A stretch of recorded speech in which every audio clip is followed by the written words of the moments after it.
उत्तराखंड की प्रचंड बहुमत की भारतीय जनता पार्टी की सरकार विध्वंसकारी है, विनाशकारी है और लोगों को कानून का डर खत्म होता जा रहा है। और यही हुआ है उत्तरकाशी के मोरी तहसील के एक छोटे से गांव में, जहां एक 22 साल का लड़का जब एक मंदिर में गया पूजा अर्चना करने के लिए, तो उसको मंदिर में बंद करके मारा गया, सिर्फ इसलिए क्योंकि वो एक दलित है। कि आपकी रगों में क्या अलग अलग खून बहता है? अगर अस्पताल जाओगे तो कहोगे कि किसी का भी खून दे दो, वो मुसलमान का हो, क्रिश्चियन का हो, पारसी का हो या किसी का भी हो, इससे कोई मतलब नहीं होगा। अगर किडनी चाहिए होगी तो वो भी किसी का भी ले लोगे। तो दलित समाज से इतनी नफरत क्यों है? क्योंकि भारतीय जनता पार्टी जिन लोगों को अपना समझती है वो खासम खास ही रहते हैं और इनसे ये बर्दाश्त ही नहीं होता कि जो शोषित वंचित समाज के लोग हैं वो आगे बढ़े। ये चाहते हैं कि वो इनके पांव की जूती बने, वो चाहते हैं कि उनका इस्तेमाल करें, वो चाहते हैं कि उनका शोषण करें। यही चाहती है भारतीय जनता पार्टी और यही हुआ है। उत्तरकाशी में जो इस लड़के के साथ हुआ ये बता रहा है कि मुखिया सोया हुआ है, मगर मुखिया के साथ साथ पुलिस भी बताए। आपने धाराएं कौन सी लगाई हैं? 307 नहीं लगाई ना? नहीं लगाई 307 क्योंकि केस को कमजोर करना है आपने। ये बताए ये सरकार की 307 की धारा क्यों नहीं लगाई गई है इस केस में, 323 क्यों लगाया गया है? उस मैटर पे मैं फिर आऊंगी, लेकिन आज जो बात मैं आपसे करने आई हूं वो ये है कि अपनी आंखें खोलो, अपनी शुद्धि करो तो बेहतर होगा। जाके गंगा में डुबकी लगाओगे तो तुम्हारे पाप नहीं धुल जाएंगे भाजपाइयों संगियों। क्योंकि जब लोगों के साथ इस तरह का अपमान होता है, इस तरह का शोषण होता है, तो आपका असली चाल, चरित्र और चेहरा सामने आता है। आप लोगों को दबाकर कुचल कर रखना चाहते हैं, यही है भाजपा। क्योंकि अब तक भाजपा का विधायक नहीं दिख रहा, अब तक भाजपा के लोग नहीं दिख रहे हैं।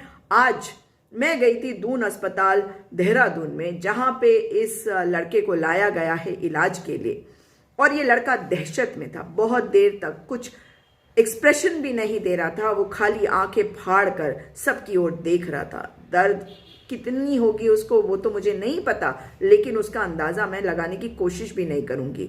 क्योंकि एक दर्द तो है जो शारीरिक दर्द है और दूसरा दर्द है जो एक मानसिक दर्द है, एक डर है, शोषण हुआ है। किस तरीके की ये सरकार है? मगर उत्तरकाशी की पुलिस ये बताए कि 307 का मुकदमा कब होगा दर्ज, और ये बताए डीजीपी अशोक कुमार कि 307 की धारा कब आप इंक्लूड करेंगे इस एफआईआर में। शर्म करो उत्तराखंड की पुलिस और शर्म करो मुख्यमंत्री पुष्कर सिंह धामी। आप कब जाएंगे उस बच्चे से मिलने? आपके प्रतिनिधि वहां कब जाएंगे और पता लगाएंगे कि बच्चे को ठीक इलाज मिल रहा है या नहीं? उसकी सुरक्षा के लिए वहां पुलिस नहीं है, वहां कोई सुरक्षा नहीं है। और उसी के गांव के कुछ बच्चे आज मैंने देखे जो उस तरफ से थे जिन लोगों ने इस बच्चे के साथ इतना बड़ा अन्याय किया। वो शायद आए थे ये देखने कि वहां माहौल क्या है, लेकिन वो माहौल देखने आए थे और सरकार चुप है। सीओ कहते हैं लड़के के भाई को कि मुझे फोन कर लेना।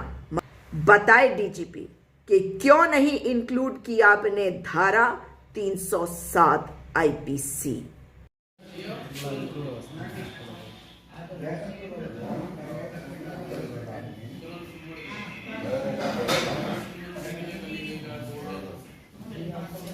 मैं करता हूँ बात हुई जरा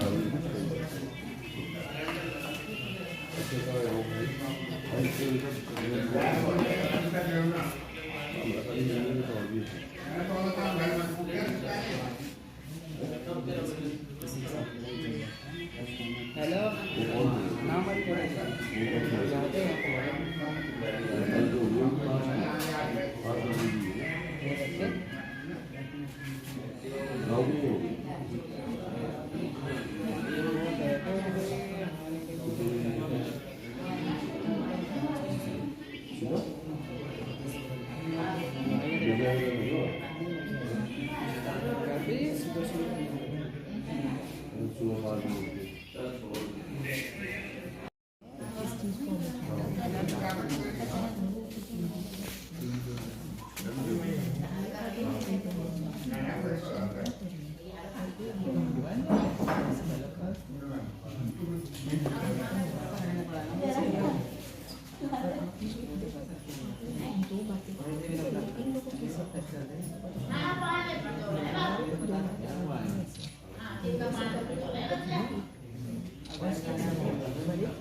फास्ट ट्रैक कोर्ट कैसे कराओ है ना। फास्ट ट्रैक कोर्ट के लिए हम लोग डिमांड कर रहे हैं कि आप इसको फास्ट ट्रैक कोर्ट। आज तो नहीं खुली मंदिर में तो गया है, कोई चोरी थोड़ी की थी। दुखी नहीं होते, शायद ये लिखा था इसको हम नहीं डाल पाए है ना, लेकिन ऐसा हुआ है तो सज़ा दे पाए। आपके भाई कहाँ वहीं पे हैं। मैं तो ये मानूँ कि ये कहीं ना कहीं ये कांड ऐसा हुआ है कि ये परिवर्तन होने के लिए ये कांड हुआ। हाँ बिल्कुल, कहीं ना कहीं ये बोलना नहीं समाज को चाहती और कि किसी इस बच्चे को- प्रदेश को एक दिशा दिखाने के लिए ये काम हुआ है। मैं मानूँ अगर ये बोलूँ कि हो सकता है कि ये रास्ता इस समय सही का रास्ता है। है ना। फिर इससे पहले बहुत कांड हुए हैं और बहुत कांडों के बाद किसी ने संज्ञान नहीं लिया, पर आज ये पहली बार एक ऐसा कांड हुआ है। बड़ी दुख की बात है। ये हमारे भाई उमेश जी हैं, ये पीआरडी में हैं और कभी कभी इनको रोजगार मिलता है। गरीब घर से हैं ये लोग और इनके छोटे भाई आयुष, आपके चैनल के माध्यम से जब मुझे पता लगा तो मैं आज हॉस्पिटल में आया और आयुष की जो स्थिति है वो मौत के मुंह से भाग करके आया है। मैं सरकार से कहना चाहता हूँ कि इसका संज्ञान ले और उन जिन्होंने ये जघन्य अपराध किया है उनको फांसी की सजा हो। हम तब तक चुप नहीं बैठेंगे, हम संघर्ष जारी रखेंगे जब तक आयुष को न्याय नहीं मिले। और हम पीड़ित परिवार के भाई से भी बात करेंगे कि ये उस विषय पे क्या कहना चाहेंगे, क्या उस समय क्या घटनाएं हुई थी। सर नमस्कार, मेरा नाम विनेश कुमार, मैं आयुष का बड़ा भाई विनेश हूँ। कि सर जब वहाँ पे मैं गया था तो आयुष मंदिर के दर्शन करने पहले गया था, तो उसके बाद मैं पीछे से है सर उनके पीछे, तो आयुष मंदिर में था वहाँ पे, उसको बंधक बना के उन्होंने मंदिर में और फिर उसके साथ बंद करके फिर उन्होंने 5 बजे उसको निकाला और उसके साथ मारपीट करके और सीधा बोला कि डूमड़ा साला तुम मंदिर में कैसे घुस गए। तो सर मेरी समझ में ये बात नहीं आ रही है, डूम जो है हमारा जो कैटेगरी सर्टिफिकेट है उसमें लिखा है कि हमारे माथे में लिखा है, ये सोचने की बात है सर। तो हमारे को इसी डरा धमका के और जब ये घटना घटी, जब उसकी मार पिटाई हुई, पहले उसको वहाँ कोयले में डाला गया, जलाया गया उसको, और उसके बाद उसको बाहर निकाल के पापा को भी धमकी दी गई, अगर बीच में पड़ेगा तेरा भी सर काट दूँगी। और उसके बाद फिर वो आयुष वहाँ से भाग गया सर, उसने अपनी जान बचाने की कोशिश की और वहाँ से भाग गया। फिर उसके बाद उसने पूरा नंगा था और रास्ते में उसे हमारे अनुसूचित जाति के लोग मिले उसे, फिर उन्होंने उसको कपड़े दिए, किसी ने अपना पैंट खोल दी और किसी ने अपना शर्ट खोल दी, किसी ने अपना जैकेट खोल दिया। 3 लोग थे वो, उन्होंने तीनों मिलकर उसको कपड़े पहनाए, फिर उन्होंने बड़ी मुश्किल से उसको घर में पहुंचाया। और रास्ते में फिर उसके बाद सर जब हम रास्ते में आए थे, जो हमारे जो राजपूत लोग थे वो रास्ते में हमको ये धमकी दे रहे थे, मैं भी साथ था, पापा जी भी साथ थे और एक हमारा ताऊ का बेटा भी साथ था और मेरी मम्मी भी साथ थी।